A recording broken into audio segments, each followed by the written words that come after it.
नमस्कार, आज पहुंचे हैं बिलसी और हमसे बात करने के लिए मौजूद हैं रुदायन नगर पंचायत के चेयरमैन प्रतिनिधि मुरली मनोहर गुप्ता जी। इनसे जानेंगे होली पर्व को लेकर इन्होंने क्या तैयारी की है और इस बार पंचायत के लोगों के लिए क्या सौगात होगी। सर नमस्कार जी, और सभी साथियों को भी मेरा नमस्कार।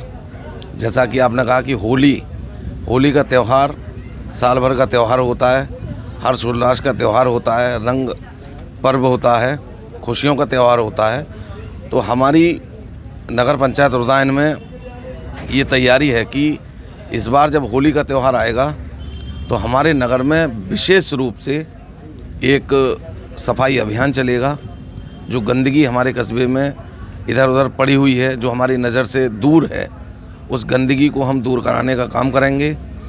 और हम आपके इस चैनल के माध्यम से अपने नगरवासियों को और क्षेत्रवासियों को ये जानकारी देना चाहेंगे कि हमने अपने नगर में एक प्लान तैयार किया था और उस प्लान के तहत हमने डोर टू डोर कूड़ा कलेक्शन का अपना प्लान तैयार किया है। डोर टू डोर कूड़ा कलेक्शन में ये रहेगा कि जैसे अमूमन आपने देखा होगा कि लोग घर में कूड़ा जो इकट्ठा होता है उसको सड़कों पर फेंक दिया, नालियों में फेंक दिया, तो इस तरीके से इधर उधर फेंक देते हैं, जिससे गंदगी बनी रहती है और समस्या बढ़ती चली जाती है। तो इसको दूर करने के लिए हमने ये प्रयास किया है कि हमारे टाउन में डोर टू डोर कूड़ा कलेक्शन हो। लोगों को हम समझाएंगे, बताएंगे कि किस तरह से अपने घर का निकलने वाला कूड़ा उसको अलग अलग करेंगे, सूखा कूड़ा अलग रखेंगे, गीला कूड़ा अलग रखेंगे, और दोनों कूड़े मिला करके अपने घर में इकट्ठा करने के बाद सुबह के लिए प्रतिदिन हर घर पर गाड़ी जाएगी, हॉर्न बजाएगी, एक म्यूज़िक भी उसके साथ रहेगा।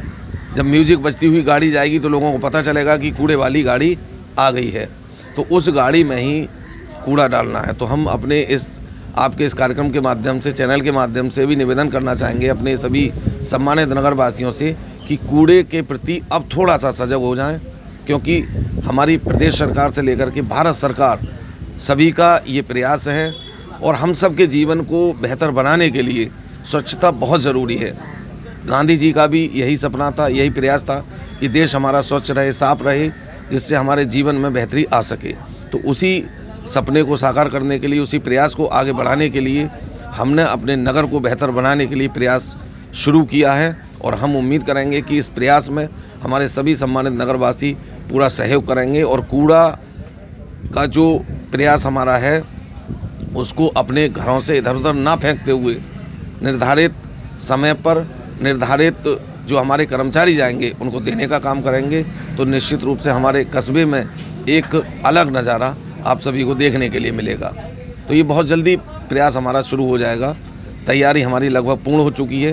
होली पर हम विशेष सफाई अभियान चलाएंगे और कस्बे को बेहतर साफ स्वच्छ देने का प्रयास करेंगे। सर, एक सवाल है मेरा, जिस तरीके से आपने बताया सफाई को लेकर आपने एकदम अच्छे कदम उठाए हैं जी। कहीं ना कहीं होली पर्व पर लोग पानी के लिए जो है स्नान की आवश्यकता होती है, तो अगर पेयजल की बात की जाए, पेयजल व्यवस्था को लेकर क्या ठोस कदम है सर? मैं आपको बताना चाहूँगा कि पेयजल के संबंध में हमने हमारे प्रदेश सरकार और भारत सरकार के माध्यम से जो अमृत 2 और अमृत 1 योजना चल रही थी, उसके तहत संपूर्ण कस्बे में लगभग ये देखने को मिलता था कि कहीं पाइपलाइन, कहीं लीकेज पड़ी है, कहीं लीकेज पड़ी है। तो हमने जहाँ जहाँ लीकेज पाइपलाइन पड़ी हुई थी उसको पेचिंग ना करा करके हमने सरकार से, शासन से अनुरोध किया। हमारे जितने भी सम्मानित जनप्रतिनिधि हैं उन्होंने भी इस संबंध में हमारी पूरी मदद की और उस मदद के माध्यम से हमें सरकार से पैसा भी मिला है और हमने कस्बे में नई पाइपलाइन बिछाने का काम किया है। 4 मिनी ट्यूबवेल भी हमारे नगर के लिए शासन द्वारा स्वीकृत किए गए हैं, जिनके बनाने का काम शुरू हो चुका है।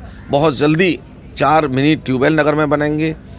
पाइपलाइन नई बिछ चुकी है, जहाँ जहाँ रह गई है वहाँ नई पाइपलाइन बिछ करके बहुत जल्दी संपूर्ण कस्बे में बेहतर पेयजल व्यवस्था आपको दिखाई देगी। और मैं बताना चाहूँगा कि गर्मी का मौसम हालांकि शुरू हो चुका है, लेकिन बहुत जल्दी हम अपने कस्बे में वाटर कूलर भी जल्दी बनवाने का काम करेंगे। शासन से उसकी भी स्वीकृति हमने ले ली है, तो बहुत जल्दी वाटर कूलर भी दिखाएंगे। इसके अलावा स्टैंड पोस्ट भी हम कस्बे में जगह जगह बनवाने का काम करेंगे। हैंडपम्प के लिए भी हम सरकार से शासन स्तर से प्रयास कर रहे हैं कि कुछ जगह ऐसी हैं जहाँ हैंडपम्प की भी ज़रूरत है, तो वहाँ हैंडपम्प भी लगाने का काम किया जाएगा। लेकिन फ़िलहाल वाटर कूलर और ये स्टैंड पोस्ट का काम बहुत जल्दी हमारे कस्बे में दिखाई देगा।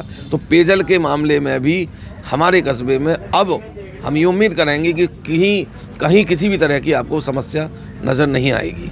सर मेरा सवाल था, उस दिन विशेष क्या रहेगा? उस दिन विशेष ये रहेगा कि बहुत जल्दी पानी को हम सप्लाई देने का काम करेंगे और जितना कैपेसिटी हमारी है उस फुल कैपेसिटी के साथ नगर के लिए पेयजल देने का काम करेंगे।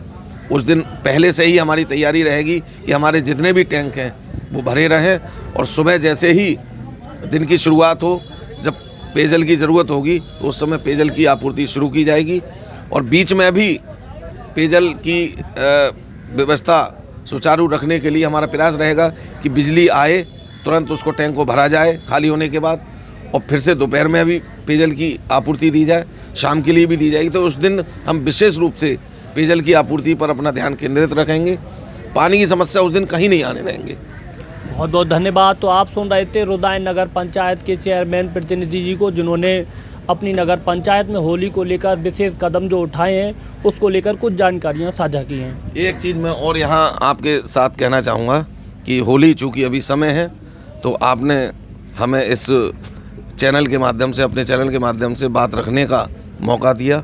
इसके लिए मैं नगर पंचायत रुदायन की ओर से आपका हृदय से बहुत धन्यवाद देता हूँ।